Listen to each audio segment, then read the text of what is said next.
வணக்கம் நேயர்களே, தஞ்சாவூர் சமையல் சந்தோஷினி. வாங்க கோதுமையில் தோசை சொல்லலாம். வெஜிடபிள்ஸ் போட்டு கோதுமையில் உப்பு போட்டு மிளகு ஜீரகத்தூள் போட்டு கொஞ்சம் பெருங்காயத்தூள் போட்டு கரைச்சி இந்த மாதிரி கரைச்சி வச்சுருக்கேங்க. இதில் வந்து முட்டைக்கோசு, கேரட்டு, கருவேப்பிலை, கொத்தமல்லி, லைட்டாக கொஞ்சோண்டு இஞ்சி, கொஞ்சம் வெங்காயம் எல்லாத்தையும் நல்லா போட்டு நல்லா அப்படி பிணைஞ்சி போட்டுடலாங்க. அப்போ தாங்க நல்லா தூளாகும். நல்லா பிணைஞ்சிட்டு நம்ம இதில் அள்ளி போட்டுடலாம்.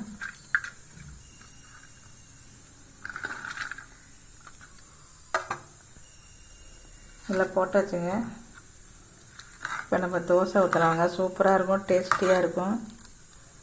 கொஞ்சமாக தண்ணி சேர்த்துக்கலாங்க, கொஞ்சம் கட்டியாக இருக்கும்.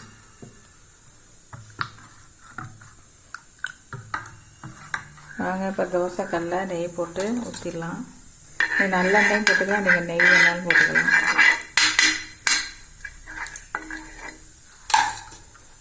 வாங்க இப்போ ஊற்றிடலாம்.